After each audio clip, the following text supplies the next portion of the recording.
Hey guys, this is Justin. I teach the How to Crack the Kickstarter Code class on Creator Up, and today I'm going to tell you about the differences between Kickstarter and Indiegogo.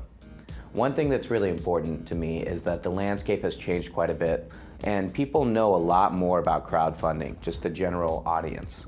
People know what Indiegogo is and people know what Kickstarter is. So before, where I think Kickstarter stood out a lot more than Indiegogo, I think today they're a little bit more on an equal playing field as far as the audience and the world knowing both of their names.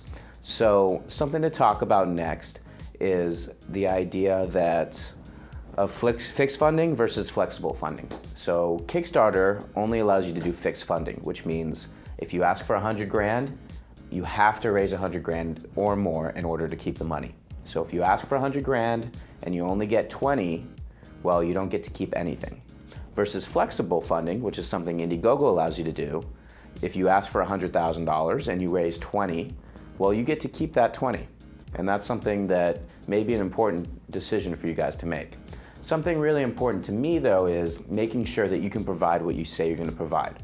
So for instance, if you need $100,000 to make a product and to provide the boxing and the manufacturing and so on, and you only raise 20 grand, well, if you can't provide the product with only a $20,000 budget, then you shouldn't be taking that money. So it's really important that the amount of money you raise, you are able to make what you say you're going to be able to make. On the other hand, with flexible funding, sometimes it is nice. So if you're making a web series or a movie where you'd like 100 grand, but you can still make it for 20, I think that that's okay as long as you can provide what you say you're going to give. So really be clear on what you're providing and making sure that you can provide it. Okay, so up next, there's some differentiating tools between Kickstarter and Indiegogo. One in particular is the fact that Indiegogo allows you to accept PayPal. And a lot of people like that. It feels a lot more safe to people, and you don't have to pull out your credit card. It makes it faster to register and get through the sign up process and the payment process. So Indiegogo allows you to do PayPal, but Kickstarter does not. So those are some of the differences there between the tool sets on each. I guess the next thing that I would get into is the differences as far as rules. So Indiegogo really has no rules. You can put up a project and you can press submit and you're live as fast as you want. On the other hand, Kickstarter, when you're going to need a few days to get it ready. You're going to need time for Amazon to accept you into their payment system and confirm your taxes and things like that. You're also going to need Kickstarter to check over your page and make sure that you're following the rules.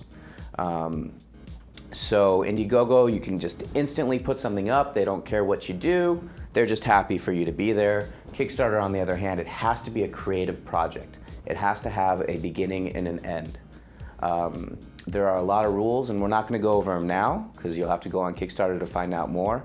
But just know that it's going to take a few days before you'll even be allowed to launch your project. They might say you can or cannot do something. You can't, for instance, market a charity on Kickstarter, but you can on Indiegogo. So those are some things to think about. And I hope you take all those into account when picking whether you like Indiegogo or Kickstarter. But I certainly am proud to say that either or, I think they both have a fair amount of brand name recognition in the industry and in people's minds. And if you ask somebody to help you with your Indiegogo campaign or you ask somebody to help you with your Kickstarter campaign, they'll know what you're talking about. And that's really great. So once again, I'm Justin, part of Creator Up. Check out my course, and I look forward to seeing you guys again soon.